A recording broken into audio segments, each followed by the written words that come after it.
extension or expansion of the enhanced community quarantine in Luzon.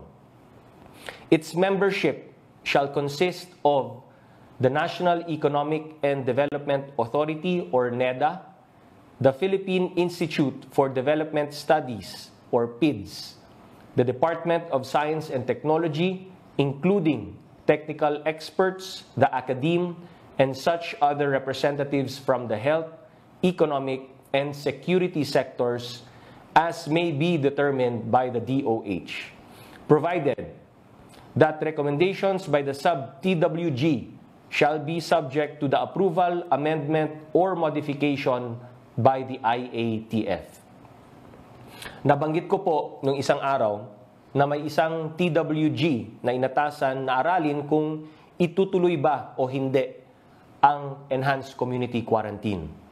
Ang TWG na ito ay pamumunuan ng DOH at ang ibang miyembro nito ay ang mga tinitingalang mga eksperto mula sa NEDA, DOST, PIDS, akademya at ibang larangan.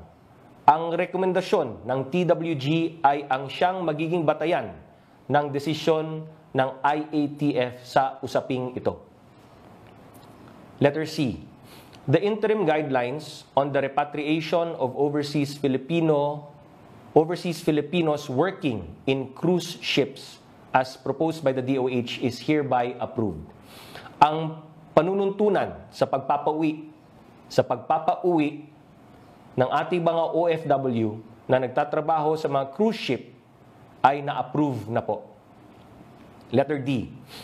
Without prejudice to the subsequent approval, amendment, or modification by the IATF, the Bureau of Quarantine is likewise directed to update the existing algorithm for the triage of patients with possible COVID-19 infections in ports of entry, which shall apply to land-based overseas Filipino workers who may be repatriated through the efforts of the national government.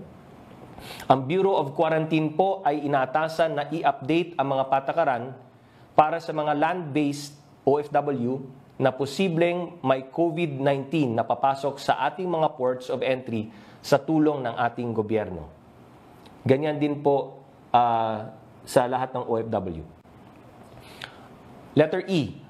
A sub-TWG composed of the Department of Labor and Employment, Department of Tourism, Department of Transportation, Department of Foreign Affairs, Department of the Interior and Local Government, and the DOH is directed to convene, to formulate guidelines, to manage and ensure the welfare of repatriated overseas Filipino workers.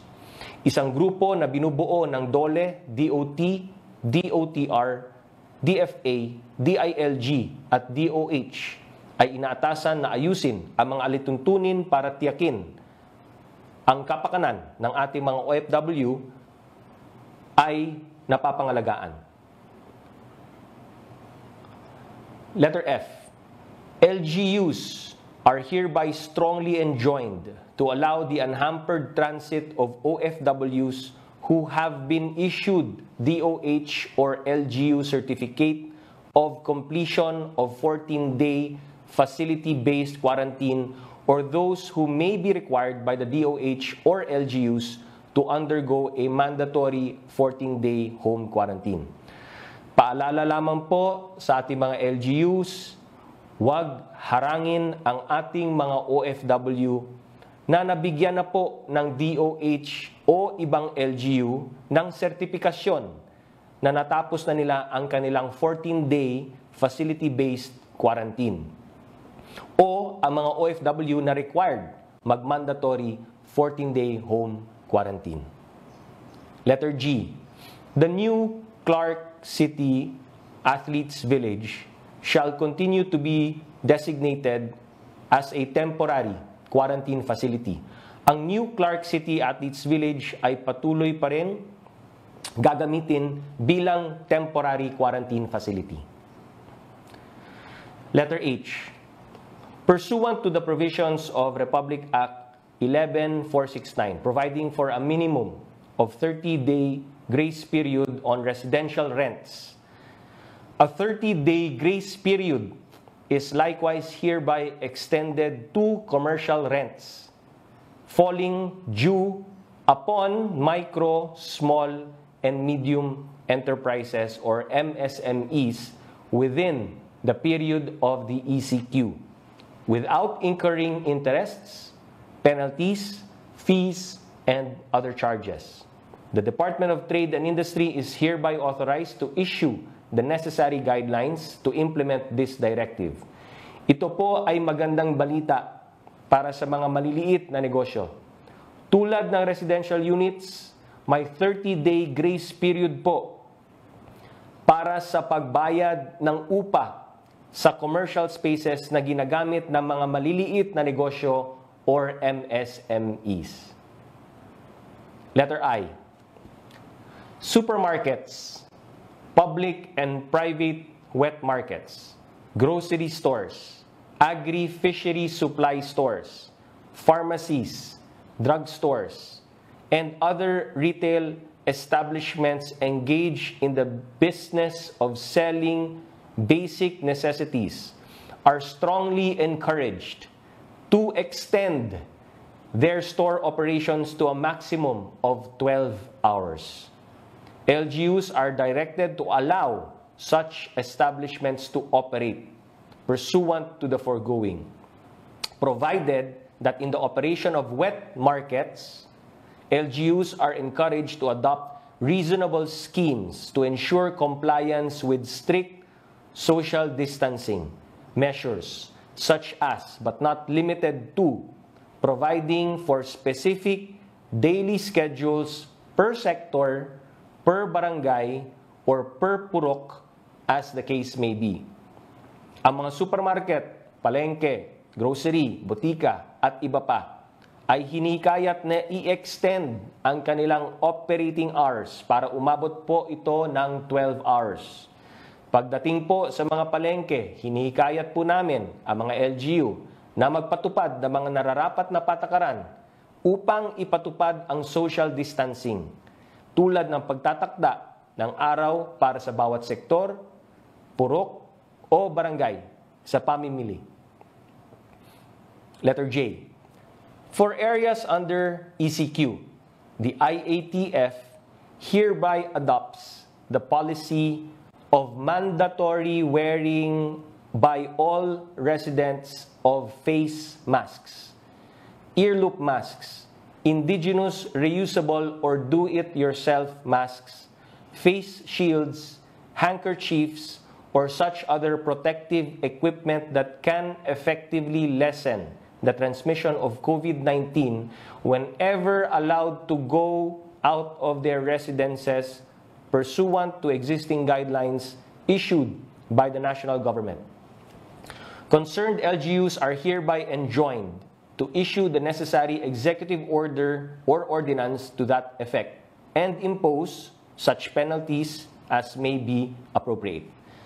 Sa mga lugar kung saan pinapatupad ang ECQ, lahat po ng ating mga kababayan ay nalalabas sa kanilang tahanan. Para mamili ay required na po gumamit ng face mask, panyo, face shields, o anumang kagamitan na makakatulong sa pagpigil ng pagkalat ng COVID-19 virus. Ulitin ko po, kung kailangan po nating lumabas ng bahay, kailangan po mag-mask. Kahit improvise po ito o panyo, basta po may pangtakip ng bibig at ilong. Letter K.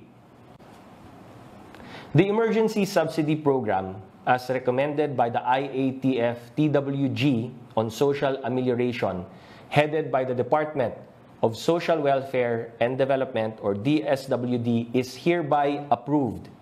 Such program shall provide outright cash benefits for an estimated 18 million beneficiary households ranging from 5,000 pesos to 8,000 pesos based on regional thresholds as promulgated by the DSWD, DOLE, DILG, Department of Trade and Industry, Department of Agriculture, Department of Budget and Management, and the Department of Finance through Joint Memorandum Circular Number 1, Series of 2020. Nabanggit po ito ni Pangulo noong Lunes at inulit niya po kahapon. Aprobado na po na cash assistance na ang ibibigay sa 18 million beneficiaries nationwide. Ang halaga po nito ay 5,000 hanggang 8,000, depende po sa minimum wage ng inyong rehiyon. Ulitin ko lang ang sinabi ni Pangulong Duterte kagabi. Ang mga tulong na ito ay ibibigay ng DSWD, diretso po sa inyo. Tutulong po ang ating mga LGU, pero ang DSWD ang magmamando sa pagbibigay ng cash assistance na ito.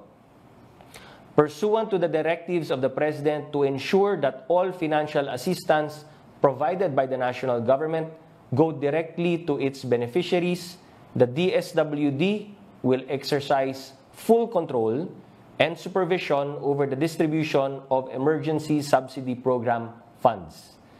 This will ensure that only targeted beneficiary families will receive the government subsidies. The role of local government units will be limited to assisting in the distribution of the subsidies, with LGU personnel managed by the DILG with the assistance of the AFP and the PNP. Gagawin po ng gobyerno ang agarang at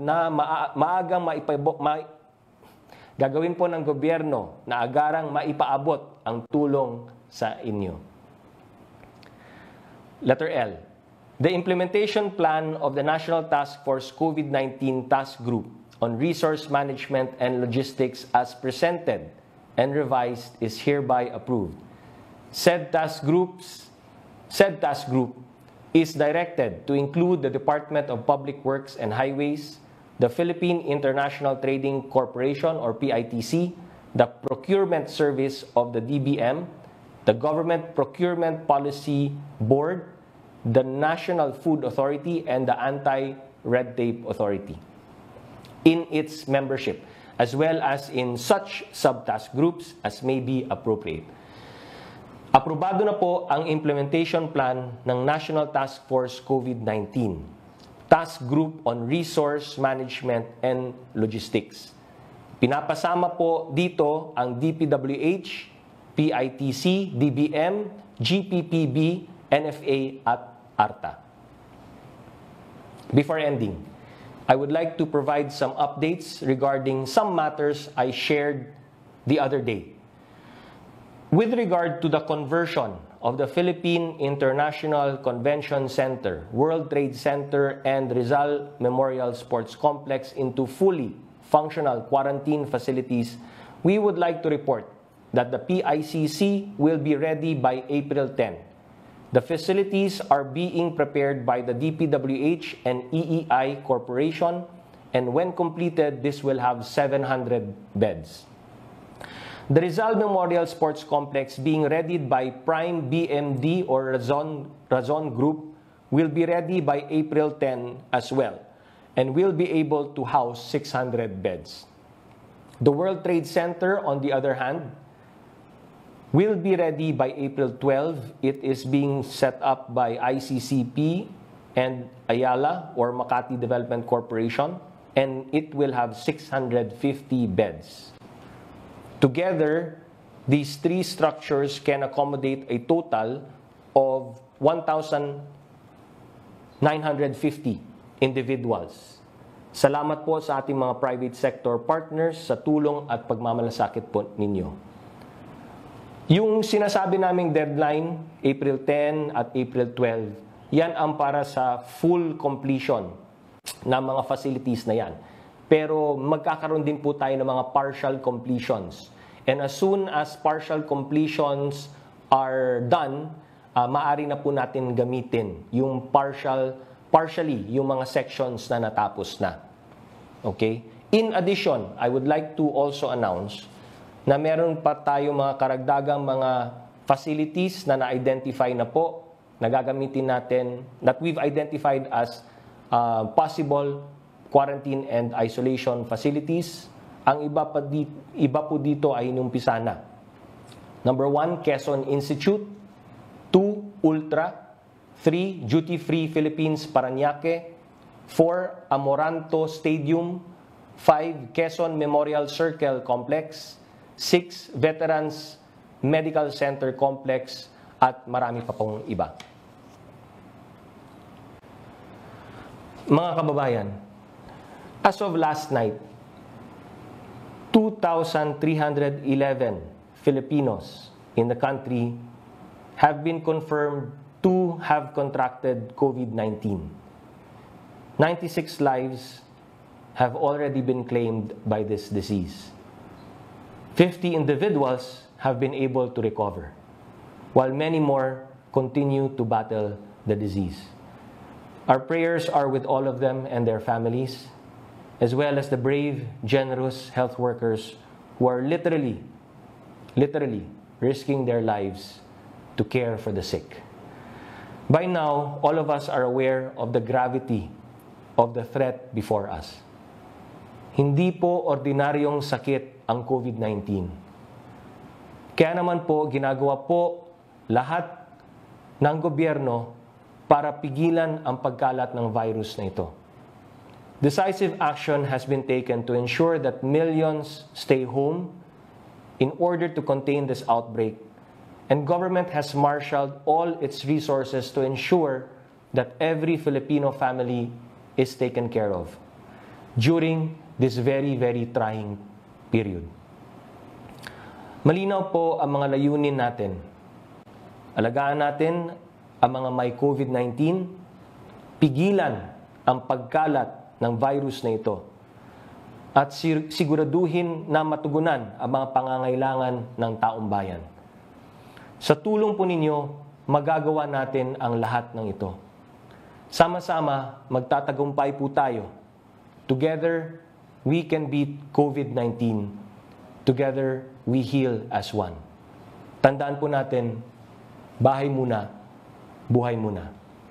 Maraming salamat po, and may God bless and protect each and every one of us. Babasahin ko na po yung mga katanungan po ninyo na pinadala po dito sa akin. Isa-isahin po natin. At umpisa natin mula kay Henry Uri ng DZRH. Is the IATF considering a mandatory face mask, even ordinary cloth mask for all individuals outside the home to restrict transmission from asymptomatic COVID-19 patients, especially after the ECQ period? So, gaya ng sinabi ko, yung napag-usapan namin sa IATF ay, yes, mandatory wearing of face mask or any cover na makatakip po sa inyong bibig at ilong, kahit handkerchief po or do-it-your-own mask, anything na makaprotect sa inyong ilong at bibig during the ECQ period. Ngayon, ang katanungan is, paano yung after? Siguro isasabay na namin ang lahat ng yan pag nag-announce na kami ng new normal at na-approve na po ito ng IATF. From Ace Romero, Philstar. What did the President mean when he said he would strip politicians of the responsibility of distributing food and cash assistance to low-income households affected by COVID-19? Does this mean LGUs will no longer have a role in the distribution? Well, unang-una sa lahat, i-divide po natin ha. Yung LGUs, meron po silang sarili nilang quick response fund. At yun po yung pinanggamitan nila ng pondo nung itong mga nakalipas na 2 linggo doon sa pagtugon sa mga pangangailangan ng ating mga kababayan at yung mga constituents po nila sa kanilang mga lokalidad. So, primarily, mga food assistance packs po yung pinamahagi ng ating mga LGU. Wala po tayong problema yan kasi yan po ay quick response fund ng LGUs. Pwede at maaari po nilang ipagpatuloy po yan yung pamamahagi ng kanilang food assistance mula sa kanilang quick response fund. Okay. Itong sinasabi ni Pangulong Duterte, ito naman po yung mula sa ating Social Amelioration Program gamit yung pondo ng national government under the Bayanihan Act. Ang ibig lang pong sabihin ni Pangulong Duterte dito ay ang magmamando po ng distribution na ito ay ang ating DSWD at mga national government agencies. Ang ibig lang pong sabihin ni Pangulong Duterte dito, hindi po niya pababayaan na mahaluan po ito ng politika. At hindi po niya pababayaan na papasok ang political patronage o pamimili ng sino ang malalakas sa mga politiko dito. Gusto niya lahat po na mga beneficiaries na kwalipikado ay makatanggap ng tulong pinansyal mula sa national government. Ngayon, since DSWD po at ang national government agencies ang magmamando nito, gagamitin po natin ang existing platform ng DSWD dahil meron na po silang listahan ng mga dati na nilang mga beneficiaries. So kung ano po yung plataforma or platform or pamamaraan or procedure na ginagamit or ginagawa ng DSWD noon, ay ipagpapatuloy niya yan para makarating sa kanyang mga beneficiaries. No? Pero maari rin pong i-deputize ng DSWD at ng national government agencies ang mga LGUs para tumulong po dito sa pag-distribute at pagpapaabot po natin ng financial assistance doon sa ating mga targeted beneficiary families. Deputization po ang tawag dyan. Pero ang DSWD, together with the AFP, together with the PNP, at iba pa mga government agencies ay magbabantay, magmamando, at syempre lahat ito is subject to strict and quick and fast liquidation reports ng LGUs pag sila po ay na-deputize na po ng national government.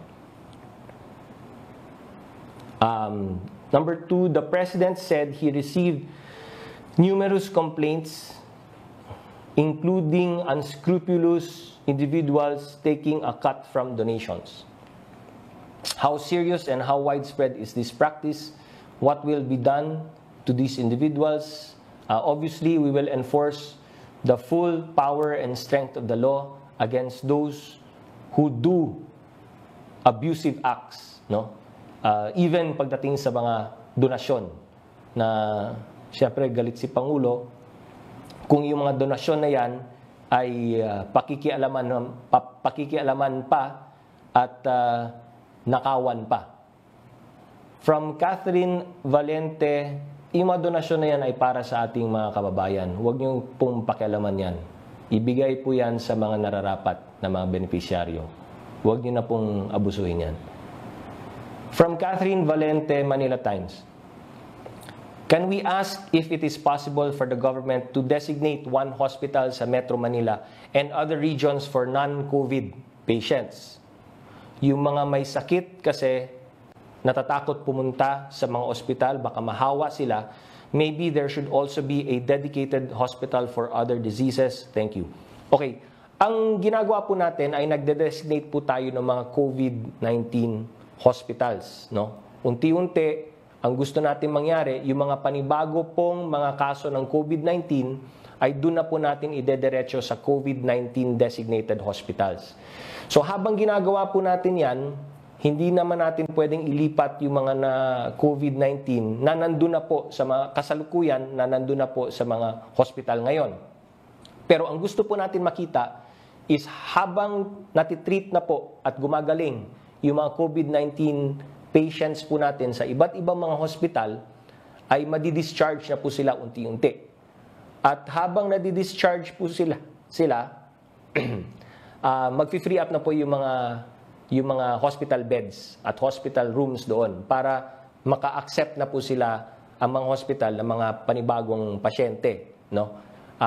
So habang nadi-decongest na po ng COVID-19 patients yung mga ibang hospital, yung lahat ng mga COVID-19 patients na rin naman po ay nadadirect natin sa COVID-19 designated hospitals, ay unti-unti mag-free up na po yung mga ibang hospital ng COVID-19 patients.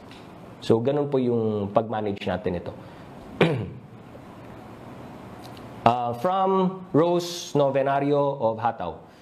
Good AM po, since DSWD na ang inatasan ni PRRD na mamahagi ng relief goods at financial assistance, pwede pa rin ba kumilos ang LGUs para pamigay ang natanggap nilang donasyon mula sa pribadong sektor? Opo, pwede po. At gaya ng sinabi ko, kahit yung mga quick response funds nila ay magagamit po nila. Ano po ang reaksyon ng government's opinion ng ilang mambabatas at netizens na ang summons na natanggap ni Mayor Vico Soto mula sa NBI ay harassment?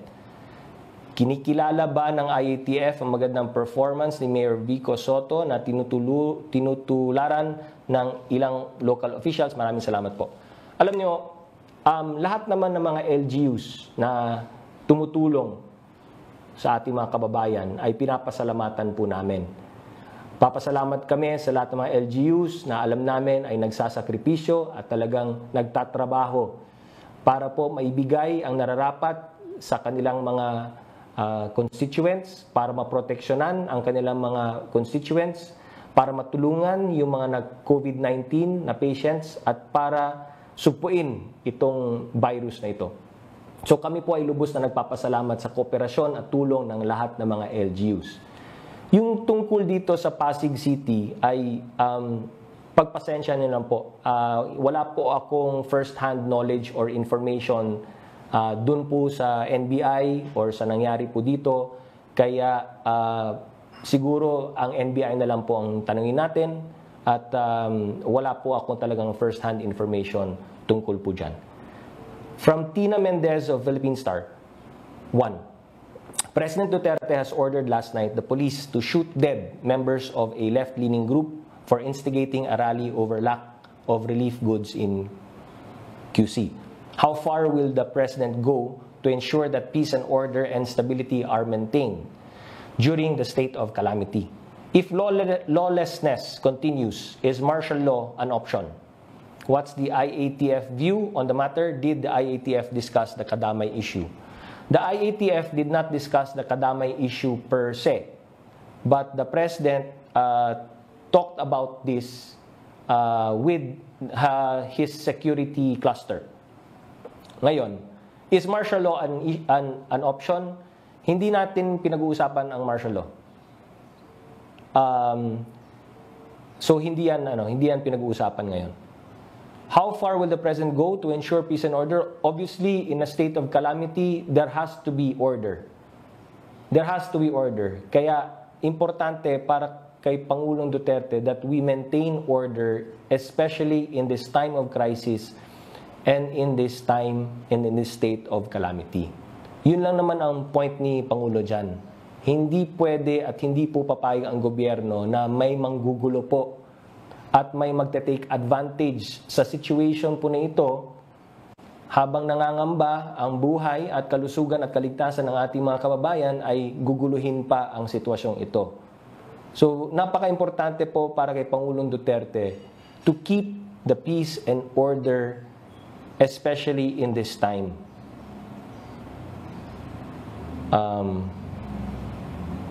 So, yan po ang sagot natin dyan. In a bleak report, number 2, in a bleak report released Monday, the World Bank said the pandemic will inflict significant economic pain on all countries and could throw millions in the Asia-Pacific region into poverty. How does the economic team view this in relation to the Philippine setting? What are their proposed solutions? So first things first, kailangan po natin ma-contain itong virus na to. We have to manage it and ensure na mamamanage po natin ito, hindi po kakalat. Yung ating mga COVID-19 patients ay kailangan gumaling. Yung infected ng COVID-19 ay kailangan natin ma-isolate. Kailangan natin kailangan mag-recover po ang COVID-19 patients natin. Kailangan natin i-identify at i-isolate yung mga PUIs and PUMs natin. Para sa ganon, we can go and transition to the new normal. pag sinasabi po natin new normal, ibig po sabihin, kailangan magkaroon na po tayo ng economic activity. But when we transition to that, ng economic activity, kasama na dyan yung pagtatrabaho at pagsasweldo, no, ng ating mga kababayan, importante, lagyan po natin ng mga patakaran, lagyan natin ng policies, guidelines, at rules and regulations, yung movement po ng lahat at ang protection ng lahat.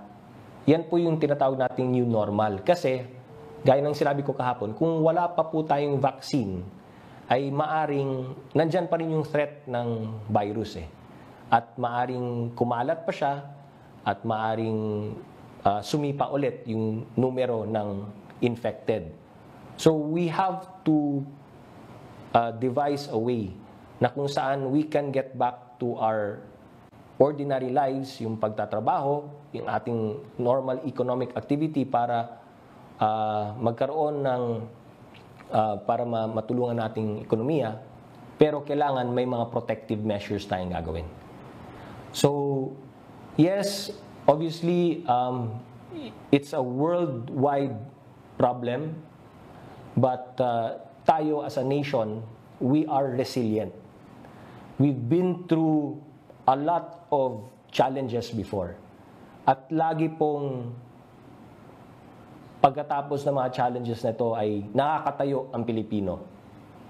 So, it is in that where we place our hope.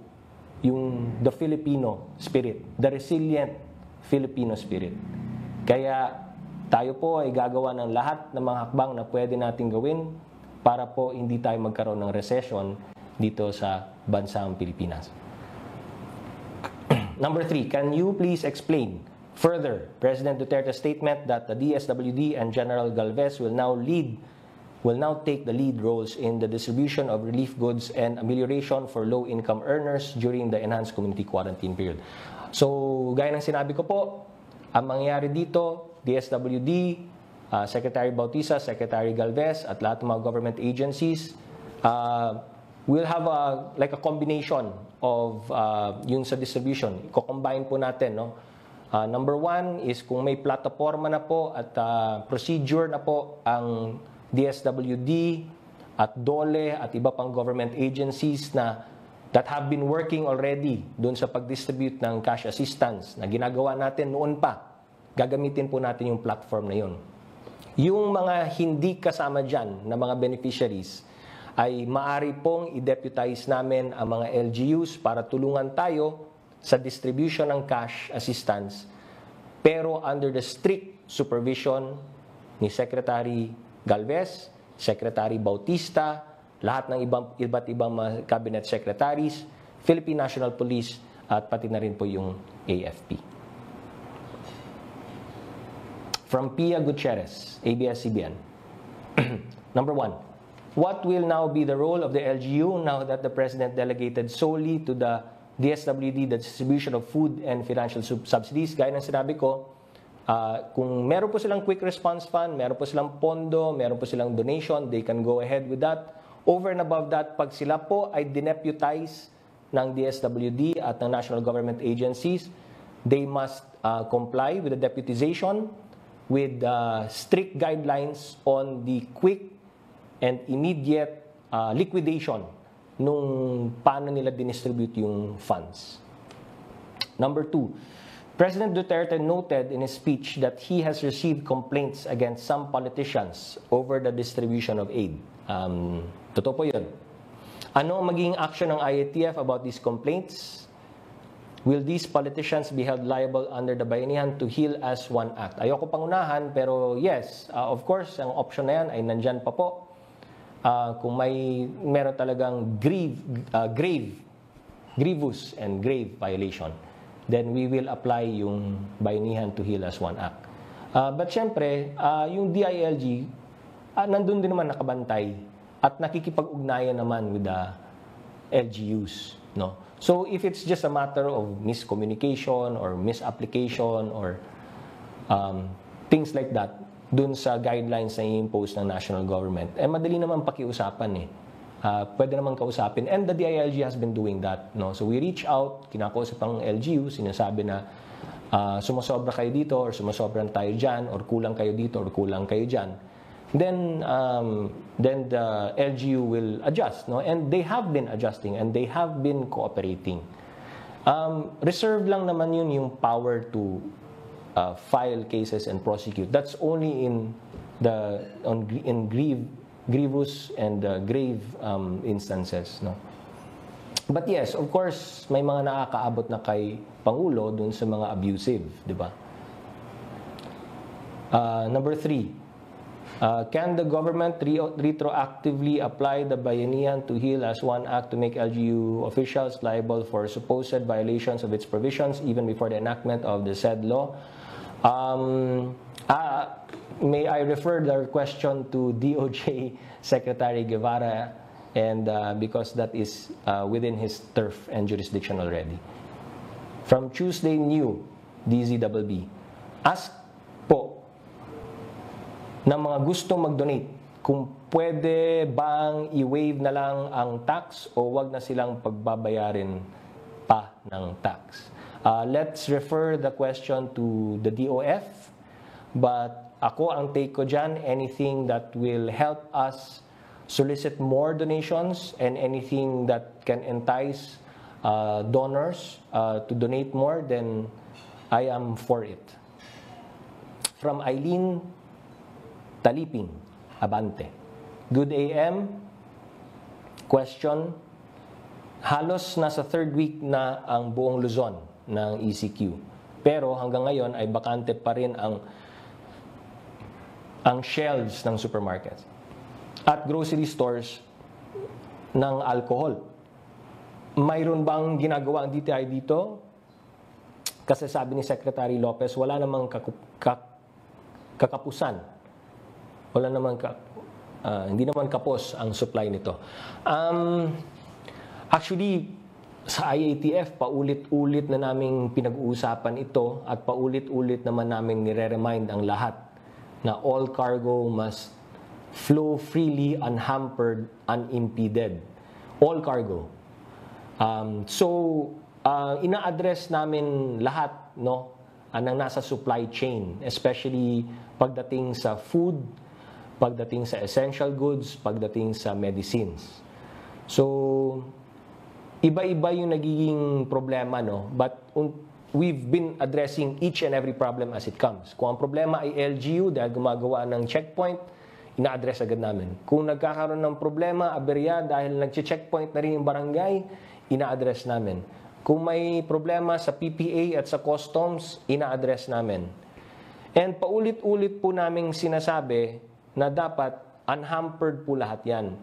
Ngayon, meron naman lumalabas na kaya nga binasa natin yung IATF resolution kasi lumalabas na naman daw po ay yung mga driver na mga kargamento ay ganun din.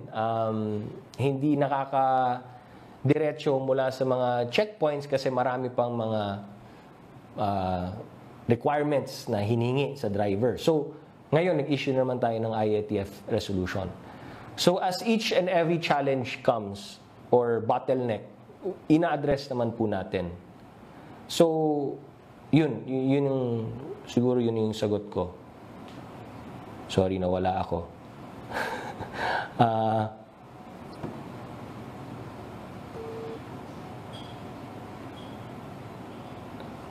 Hindi ko alam.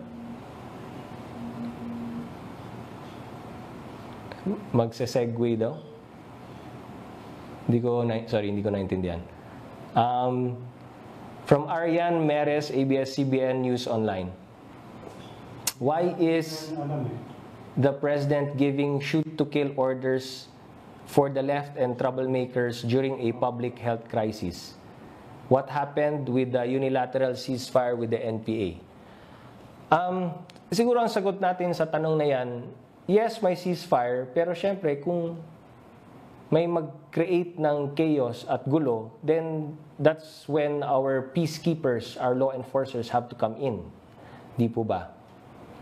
So, yun. Alam naman ng mga policemen natin at our AFP kung ano yung protocols pagdating po dun sa peacekeeping and law enforcement. Is COVID-19 a public health issue or more of a peace and order problem from the point of view of the government? Why? Well, right now, it's a public health issue.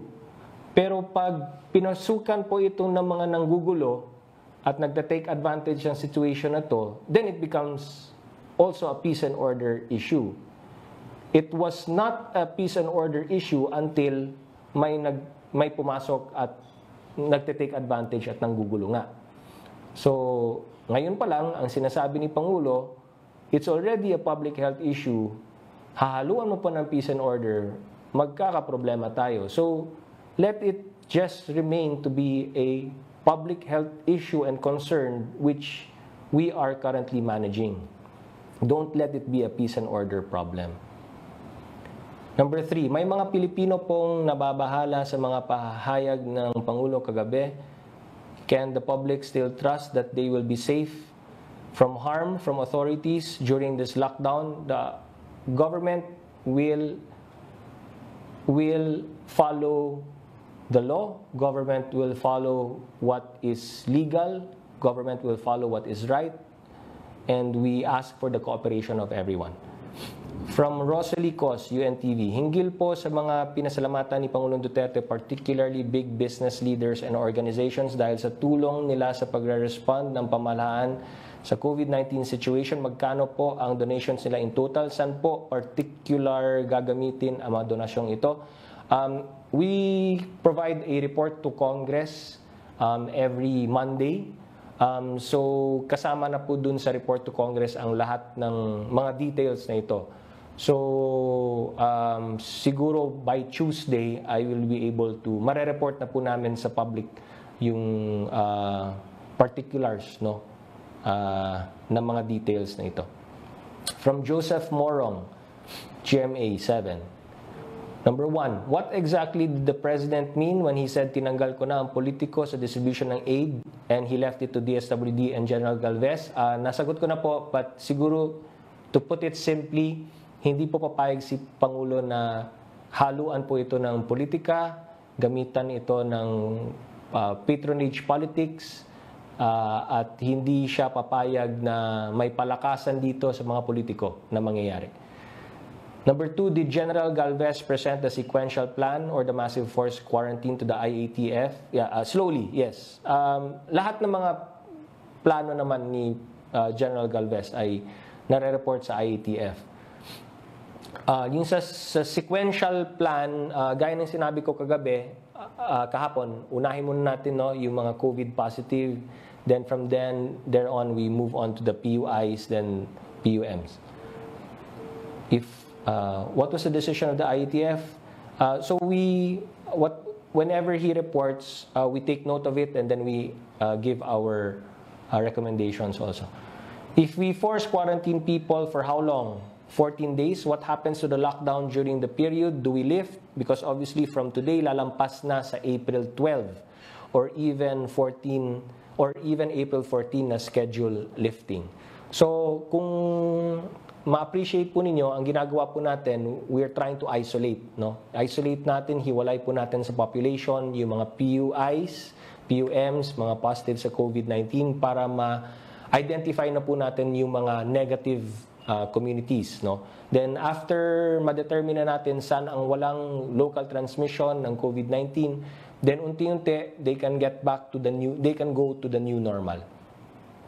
DTI says facelifting ang gagawin. Tama. What's the decision of the IATF? Like I said, lahat po yan ay pinag-uusapan at yung pag-define ng new normal at ang pag-define ng parameters ng pag-lift, we leave it to the technical working group, pag-define ng mga yan, the 2 technical working groups, and then we will make the announcements as soon as they get approved.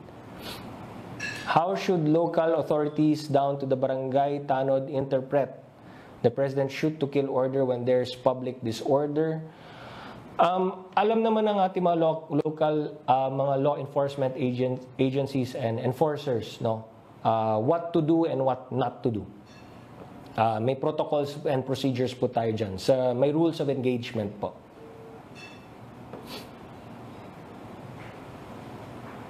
Lilipat lang po tayo sa RTVM FB page. PTV will now continue with its regular broadcast. Maraming salamat po to PTV.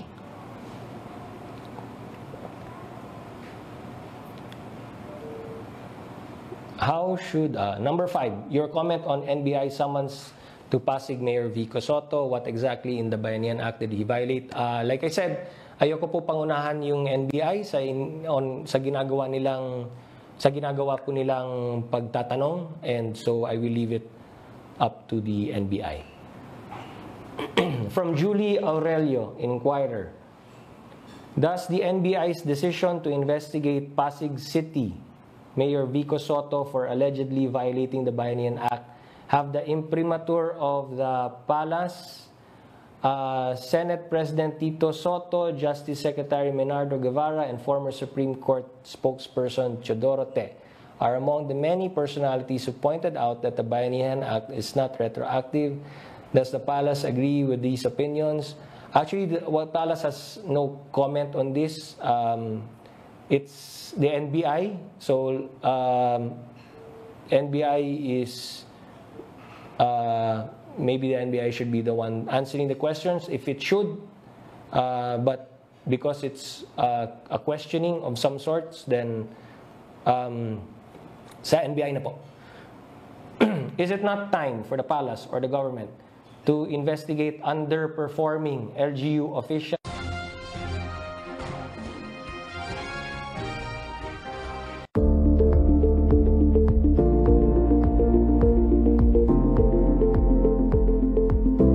Nilinaw ni Dr. Ray Salinel Jr., isang infection disease specialist, na mas importante pa rin na magkaroon ng tamang kaalaman tungkol sa 2019 coronavirus disease. Dahil sa corona scare na yan, akala ng mga tao pagka nagkaubot-sipon ka, nagka-itchy throat ka, nagkasipon ka, coronavirus na ito. Okay?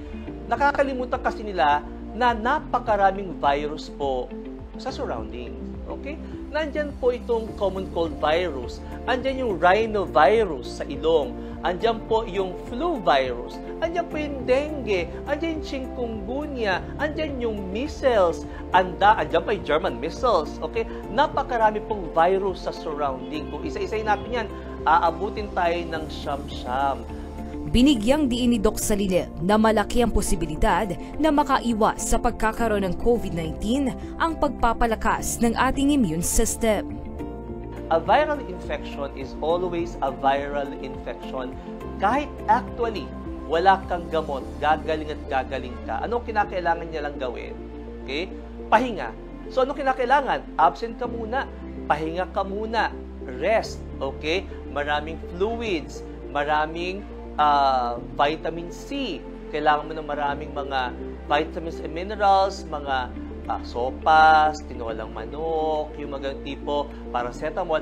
Kasi nga, kahit wala kang gamot actually, gagaling at gagaling ka. Samantala, nagkalat naman ang mga mali